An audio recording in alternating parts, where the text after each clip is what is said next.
Megan told me to leave while she was slicing oranges. That was the first thing that made it feel unreal. Not the words themselves. Not even the fact that she said them in that flat, careless tone people use when they are canceling a dentist appointment. It was the sound of a knife on the cutting board. Soft, steady taps. The wet scent of citrus in the kitchen.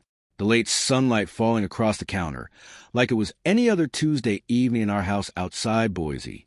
She didn't even look at me at first. "I think it's time for you to go, Caleb," she said, almost casually, sliding a bright orange wedge into a white ceramic bowl. "This isn't working anymore." I was still standing by the fridge with my hand around a bottle of water. I remember that clearly because the plastic crackled under my fingers. That tiny sound seemed louder than her voice. Megan finally glanced up, brushing a strand of hair behind her ear. She wore the pale blue blouse she liked because it made her look softer than she was.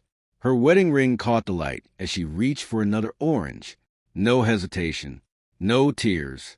No sign that she was ending a marriage. Just precision. "I've been thinking about it for a while," she went on. "And I don't want this to turn into some dramatic thing.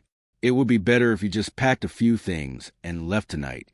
Like I was a renter who had missed too many payments." For a second, I thought she had to be joking. We had been married 11 years.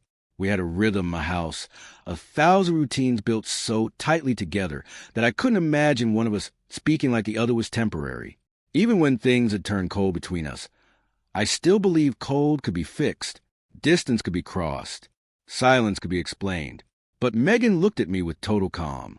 Not cruel exactly. Worse than cruel. Efficient.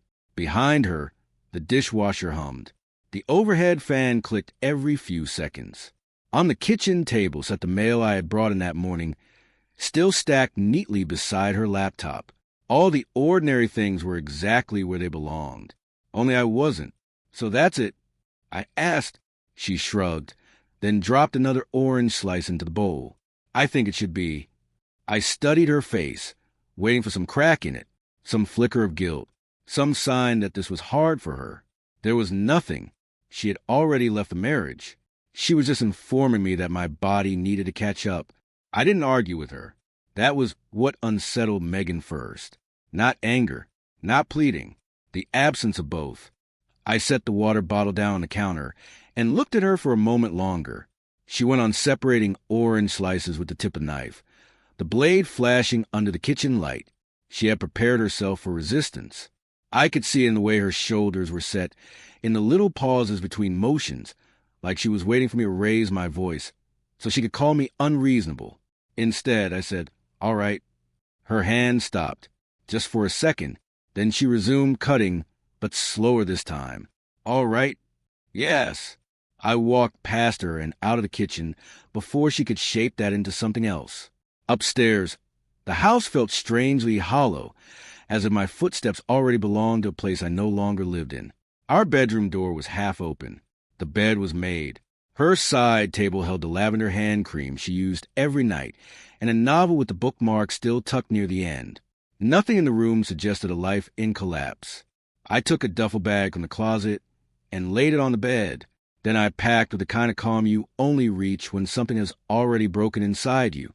2 pairs of jeans, 3 shirts, underwear, socks, my shaving kit, the gray sweater I kept in the truck during winter, the charger for my nightstand, the old watch my brother gave me years ago. I left the wedding photo on the dresser without touching it.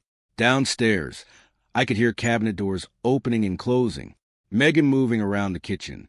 Once, her phone buzzed, then silence. I zipped the bag and carried it down one-handed. She was standing by the island now, arms folded, the bowl of oranges in front of her untouched. I noticed she had expected more time, maybe even a speech, something emotional enough to reassure her that she mattered. "I'm taking a few things," I said. "I'll leave the rest for now." She blinked. "That's it." I nodded. For the first time, she looked unsure. "Caleb, I just thought maybe we should have some space." It was a different sentence than the one she'd used 10 minutes earlier. Softer, less final, as if my compliance had forced her to hear herself. I reached for my truck keys from the ceramic tray near the door. You said you wanted me gone tonight." Her mouth opened, then closed again. When I stepped outside, the evening air felt cool and dry. A sprinkler hissed 2 yards over. Somewhere down the street, a garage door rattled shut. I put the duffel bag in the back seat and got in without looking back right away. But I did look once. Megan was standing behind the curtain in the front window, only half visible, watching me. Not sad, not relieved, just unsettled, because I hadn't fought for her at all. I didn't go to a friend's place. That's what most people would have expected. A couch, a spare room, someone asking questions I didn't feel like answering. Instead, I drove 20 minutes out, past the edge of town where the houses thinned out and the streetlights became less consistent. The sky had already turned that deep blue that comes just before full dark.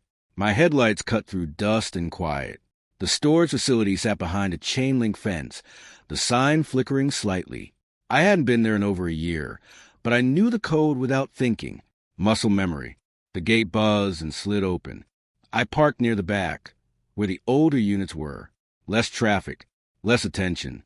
Gravel crunched under my boots as I walked up to Unit 47B. The metal door looked exactly the same, dull, slightly dented in one corner. I unlocked it. The roll-up door groaned as I lifted it, the sound echoing into the empty space around me. Inside, the air smelled like dust and paper. No furniture. No boxes stacked high like most units.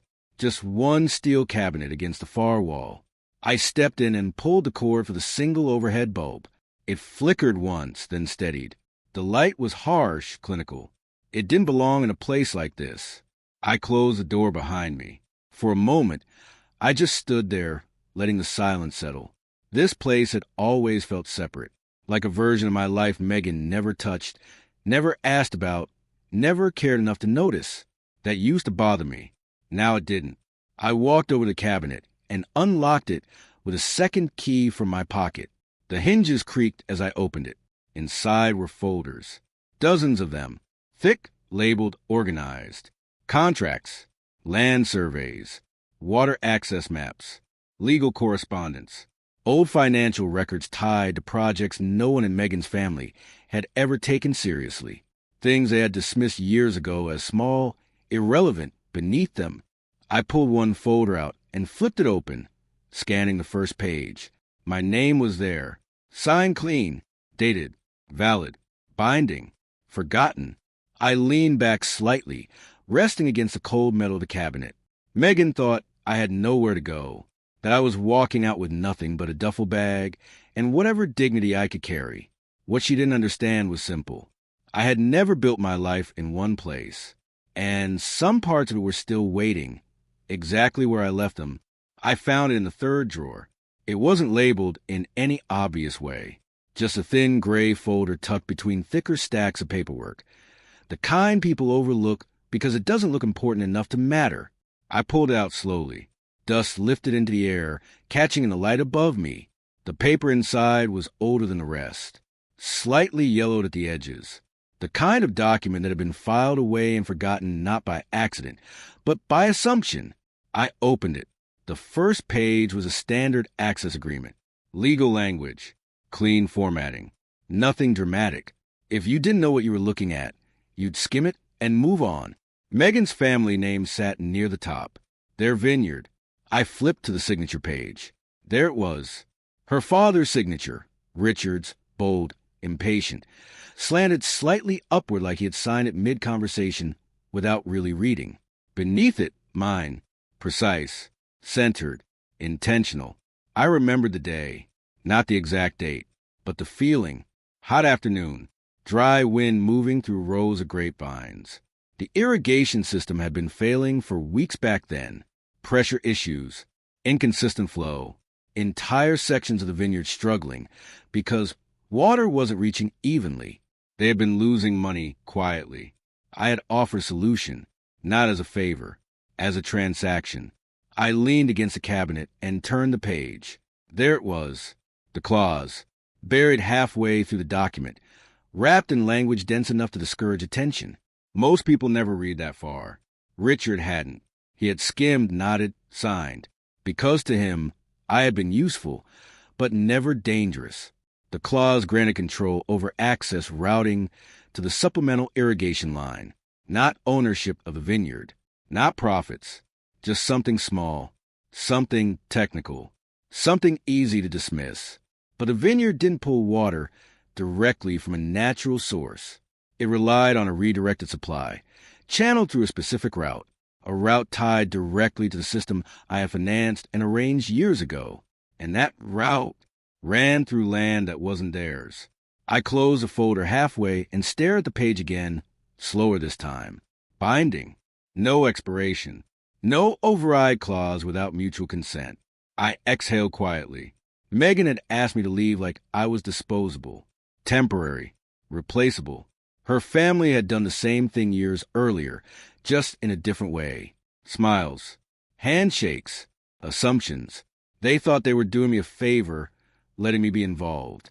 They never realized I had built something into the foundation, something they didn't see, something they didn't respect enough to question. I slid the folder back into place for a moment, then stopped. No, not back. Not this time. I took it out again and held it in my hand, because now it wasn't just a forgotten document. It was leverage. And for the first time since Megan stood in that kitchen, calmly telling me to leave, I knew exactly where I was going next. I remember the day Richard signed it. He was laughing, not at me directly. That would have been cleaner, easier process. Instead, it was the kind of laugh people use when they've already decided you're not worth taking seriously. We were standing just off the main rows of the vineyard. Late afternoon, heat sitting heavy on the ground, the air dry enough to taste. Workers were moving in the distance, checking lines, adjusting valves that kept failing every few days. The irrigation system was already a problem back then. They just didn't treat it like one. Richard had a glass of wine in his hand, even though it was barely past 3. Megan stood a few steps away, scrolling through her phone, only half listening. She wore sunglasses, but I knew that expression, bored, detached, waiting for this to be over. I handed Richard the folder. This solves the pressure issue permanently, I said, but I need access rights tied to the system. Routing control. He flipped it open, barely scanning the first page. Routing control, he repeated, amused. Sound important. It is, I said. He smirked, glancing at Megan. You hear this? Caleb wants routing control. She smiled faintly without looking up. As long as the grapes don't die, I don't care what he calls it. That was the moment I understood something. Not emotionally, structurally. They didn't see me as someone who could affect them long term. I was useful, convenient, temporary. Richard tapped the paper with his finger. So what's the catch? No catch, I said. I fund the upgrade. I secure the supply route. In return, I maintain access control to that route. He didn't even pretend to read the clause. Instead, he took a sip of wine, then signed the last page with a quick, careless motion. Ink pressed hard into the paper like he wanted to be done with it as fast as possible. There, he said, handing it back. You've got your routing control. Megan finally looked up, just long enough to glance at the signature. That was fast, she said. Richard shrugged. It's nothing. Technical nonsense. He likes this kind of thing. I signed beneath his name, slower, exact, every letter placed deliberately, because I understood what they didn't. This wasn't about irrigation. It was about dependency. Water didn't just appear in that vineyard. It moved through systems, through control paths, through decisions someone had to manage. And now officially, that someone was me. Richard clapped me on the shoulder like the deal was a favor to me. As long as the vines stay green, Caleb, you can call it whatever you want. I remember looking out across the vineyard then, rows stretching into the distance. Everything alive because water reached it on time, in the right amount, through the right channels. They thought they owned all of it. The land, the business, the future. They never stopped to consider that control doesn't always look like ownership. Sometimes it looks small, technical, easy to laugh at, until it isn't. I didn't call anyone that night. I sat in my truck outside the storage unit, the folder resting on the passenger seat, and watched the empty road like it might give me a different answer. It didn't. So I drove. There was one name I hadn't thought about in years, not because it wasn't useful, but because it wasn't safe to involve without a reason. Now I had one. I pulled into a quiet parking lot behind a closed office building and finally took my phone out. The contact was still there. Dylan Mercer. I stared at the name for a few seconds before pressing call. He picked up on the third ring. "Caleb," he said, voice sharp, alert. No surprise. No warmth either. Just recognition. That's a number I didn't expect to see again. "I need 10 minutes," I said. A pause. Then, "You're either in trouble or you found something." "I found something." Another pause. Shorter this time. "Where are you?" "Still in Boise." "That's inconvenient," he said calmly. "Send me what you have." "I'd rather explain it." "You can," he replied, "after I see it." I glanced at the folder. Even now, he was controlling the pace. "Good. I'll send it," I said. I hung up, took a photo of the agreement, just enough pages to show structure, signatures, and the clause, and sent it without commentary. 3 minutes passed. Then my phone rang. "Where did you get this?" Dylan asked immediately. "I built it," I said. Silence, not confusion. Calculation. "You're telling me," he said slowly, "you have enforceable control over a routed agricultural water supply tied to a private vineyard operation?" "Yes." "And they don't know?" "No." Another silence. Longer this time. I could almost hear him rearranging numbers in his head. Land value, output, dependency ratios, legal barriers, exit strategies. When he spoke again, his tone had changed. "You always were quiet about the important things," he said. "I wasn't planning to use it. But now you are." "Yes." He didn't ask why. That's why I called him. "What do you want?" Dylan asked. "An exit," I said. "Clean, quiet, profitable." A soft exhale on the other end. Not hesitation. Approval. "That's possible," he said, "but not directly. If you move on this yourself, they'll trace it back. Family ties, paper trail, timing. It'll point straight to you." "I know." "So we don't let it," he continued. "We route it through acquisition. Third-party entity. Layered ownership. By the time they realize what's happening, they won't be able to unwind it." I leaned back in my seat, watching the dark outline of the building in front of me. "And you handle that?" I asked. "I handle everything after you sign," he said. "But understand this, Caleb.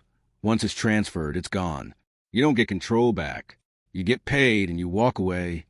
"That's the point." A small pause. Then, almost casually, "You always did know when to let go." I looked down at the folder again, resting where Megan would have expected nothing but clothes and regret. "I learned," I said. Dylan gave a quiet, almost amused breath. "Send me the full document. I'll have a structure ready by morning." "And the price?" This time, he didn't answer immediately. When he did, his voice was precise. "Higher than they would ever believe you're capable of negotiating." I ended the call without another word. The engine was still running. The night was still quiet. But something had shifted. Megan thought asking me to leave would simplify her life. What she didn't understand was she hadn't removed me. She had activated something I had kept still for years. By morning, everything was already in motion. Dylan didn't waste time. He never had. I was sitting in a small, nearly empty diner off the highway when his message came through. No greeting. No explanation. Just an address and a time. 10:30 a.m. Legal office. Small town outside Boise. I finished my coffee, left cash on the table, and drove. The place looked forgettable on purpose. Single-story building. Beige walls. Faded sign. The kind of office people pass without ever noticing. Exactly the kind of place where things happen quietly. Inside, the air smelled like paper and old carpet. A woman at the front desk looked up briefly. "Name?" "Caleb." She nodded once. "They're expecting you." No surprise. No curiosity. I was led into a back office where two men were already seated. Neither introduced themselves. They didn't need to. One handled documents. The other watched. On the table in front of them sat a new folder. Clean. Structured. Final. Asset transfer, the first man said, sliding it toward me. You're assigning your rights under the original agreement to a holding entity. I opened it. The name of the company meant nothing. That was the point. Layered ownership. No visible connection to me. No visible connection to Dylan either. Invisible. Payment is wired upon execution, he added. I flipped through the pages slowly. Not because I needed to, but because this was the last moment anything belonged to me. The clause was still there, untouched, still binding, still powerful, just no longer mine once I signed. Any conditions? I asked. The second man spoke the first time. Irreversible. I nodded. That was exactly what I wanted. I signed. No hesitation. No speech. Just ink on paper. Clean and controlled. The folder was taken from me immediately, replaced with a single sheet confirming transfer and a quiet acknowledgement of receipt. My phone buzzed less than 10 seconds later. The number on the screen was higher than I expected, not dramatically, but enough to confirm one thing. Dylan had already made his margin. Good. That meant the deal was real. I stood up. No handshake. No congratulations. Just process. When I stepped back outside, the sunlight felt sharper than it had that morning. The air was still almost heavy. Nothing around me had changed, but something fundamental had. For years, that agreement had been a silent advantage, a buried lever no one knew existed. Now it was gone, converted, liquid, detached from me completely. Megan still thought she had removed me from her life with a sentence in the kitchen. What she didn't understand was I had already removed myself from everything that tied me to hers, and what was coming next wouldn't have my name anywhere on it. It didn't happen all at once. That was the part no one in Megan's family understood until it was too late. The first issue showed up 3 days later, a minor pressure drop. One section of the vineyard wasn't receiving enough water. Nothing catastrophic, just enough to stress the vines. Workers adjusted valves. They assumed it was a routine fluctuation. Equipment did that sometimes. Richard barely noticed. By the 5th day, the problem spread. 2 more sections reported inconsistent flow. The irrigation schedule started slipping. Timers ran, but the output wasn't matching the expected volume. Rows that should have been evenly saturated were coming up dry in patches. They checked the pumps. Nothing wrong. They checked the lines on their property. Clear. That's when the confusion started. Because the issue wasn't inside the vineyard. It was upstream. On the 7th day, the system flagged restricted flow through the supplemental route. Not a full shutdown, just regulated. Slowed. Controlled in a way that looked intentional, but wasn't obvious enough to trigger immediate panic. Yet, Richard called the operations manager. Voices raised. Questions asked. Answers vague. Could be a supply variance. Could be maintenance upstream. Could be temporary. Temporary. That word bought them just enough time to make the wrong decisions. They delayed, adjusted schedules, tried to compensate manually. But the system wasn't failing. It was being managed. By the 10th day, automated locks engaged on key valves tied to the supplemental line, not visible on their property, not accessible from their controls, hidden inside infrastructure they didn't own, tied to agreements they didn't remember. Flow dropped again. Not stopped, just tightened, precise, deliberate. That was when deliveries started getting affected. Grapes scheduled for harvest weren't reaching expected weight. Sugar levels inconsistent. Buyers started asking questions. Contract had expectations, deadlines, standards. The vineyard had always operated like a machine. Now the machine was slipping. Megan called her father that morning. I know, because she called me later that night. I let it ring once before answering. Her voice was different, not controlled anymore. What did you do? Straight to it. No greeting. No pretense.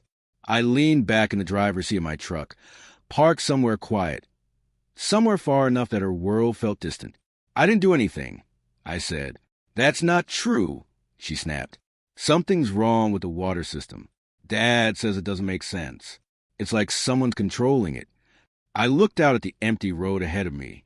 Headlights passed in the distance. Then darkness again. Systems don't just break for no reason. I said. There was a pause, a long one, because somewhere in her mind, something was starting to connect. Not fully, not yet, but enough to make her uneasy. This started after you left, she said quietly. I didn't answer that, because timing wasn't the point. Structure was. You need to fix this, she said. And now there was the shift, not anger, not dismissal, dependence. I can't, I said. Silence. Then softer. Caleb, what is going on? I ended the call. Because by the time you start asking that question, it means you're already too late. And somewhere beyond their reach, beyond their understanding, the system wasn't failing. It was doing exactly what it had been designed to do. They didn't call me again. Not Megan. Not Richard. They called lawyers. That was the moment it became real for them. Because confusion can be ignored. Delays can be explained. But when money starts bleeding, when contracts start shaking, when partners start asking questions, people stop guessing and start digging. And digging leads to paper. Paper leads to signatures. And signatures don't lie. By the 12th day, they had a legal team going through every infrastructure agreement tied to the vineyard. Old files pulled from storage. Contracts reviewed line by line. Things no one had looked at in years suddenly became urgent. I wasn't there, but I could picture it. Richard at the head of the table, glasses low on his nose, irritated at first, then quieter, then focused in a way I had never seen from him before. Because for the first time, he wasn't in control of the situation. One of the lawyers found it. Not quickly, not easily. Buried exactly where I left it. Access routing agreement. He probably read out loud. Neutral tone. Just another document. Until he reached the clause. That's when the room would have shifted. Questions. Who is Caleb listed as? When was this signed? Why wasn't this flagged before? And then the most important one. Is this still valid? Legal teams don't panic. They confirm. They verify.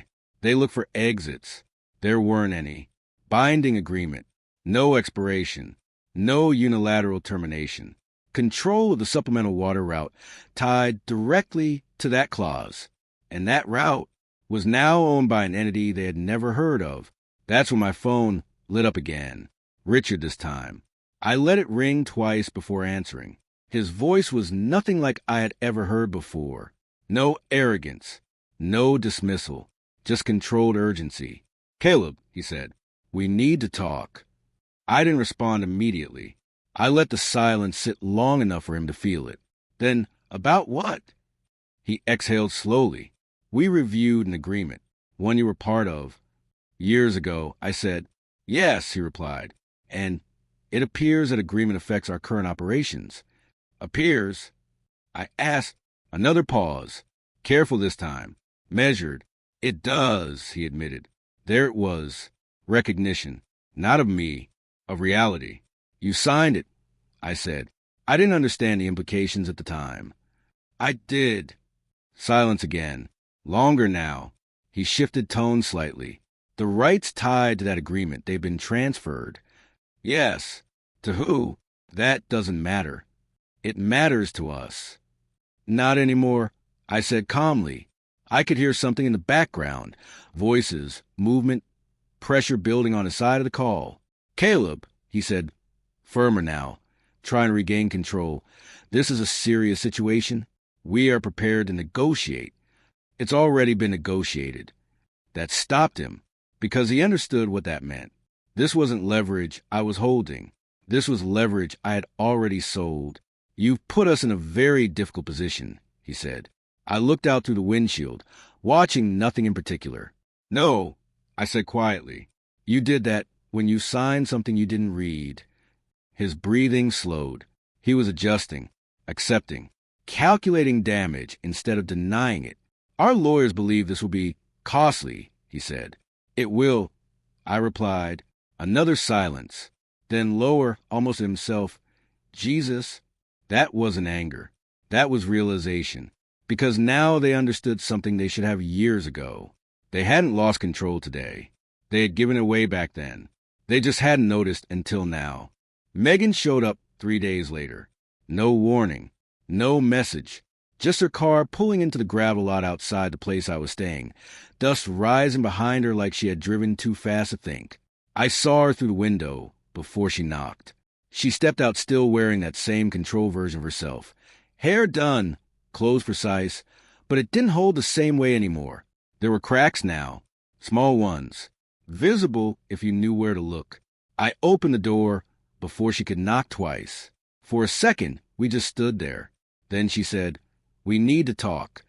Not asked, not demanded, needed. I stepped aside and let her in. She walked past me like she still belonged in my space, then stopped halfway into the room, turning slowly as if she didn't recognize where she was. "This isn't about us anymore," she said. "You know that, right?" I closed the door behind her. "It never stopped being about choices," I replied. She shook her head, impatient. "Don't do that. Don't make this abstract. My family is losing everything because of this." "Because of what?" I asked. She turned to face me fully now. "Because of you." I didn't react. That's what broke her rhythm. "You set this up," she continued, voice tightening. "You knew what that contract did. You knew what would happen." "Yes," I said. She stared at me like she expected more. An apology, a justification, something emotional. There was nothing. "So this is revenge?" she asked. "No." That answer landed harder than anything else. She frowned slightly. "Then what is it?" I took a few steps forward, stopping just short where she stood. "This is preparation," I said. Silence filled the space between us. She searched my face, trying to find something she could use. Anger, bitterness, anything she could turn into a story where she understood me. "You're telling me," she said slowly, "you planned this years ago?" "I built options," I replied. "You just decided when I'd use them." That was the moment it hit her. Not all at once, but enough. Her expression changed, not into anger, not yet, but into something colder. Regret trying to take shape too late. "You could have just walked away," she said. "I did." She shook her head. "No, you destroyed us." I let that sit for a second. Then quietly, "You asked me to leave like I had nothing." Her jaw tightened. I left with exactly what I built. Outside, a car passed. Gravel shifted under its tires. Then silence again. "What happens now?" she asked. Her voice was different. Lower. Not demanding. Not confident. Just uncertain. I looked at her for a moment before answering. "Now," I said, "you deal with the cost of decisions you didn't think mattered." She swallowed slightly. Behind her, through the window, the sky was starting to darken again. Another day ending. Another system continuing exactly as designed. "The vineyard won't survive the season," she said quietly. "I know. And you're just okay with that?" I didn't answer immediately, because this wasn't about being okay. It was about being finished. "I'm not part of it anymore," I said. That was the final line. Not dramatic. Not loud. Just complete. She stood there for a few seconds longer, like she was waiting for something to change. Nothing did. Finally, she turned and walked to the door. Her hand rested on the handle for a moment before she spoke again, without looking back. "I didn't think you'd do something like this."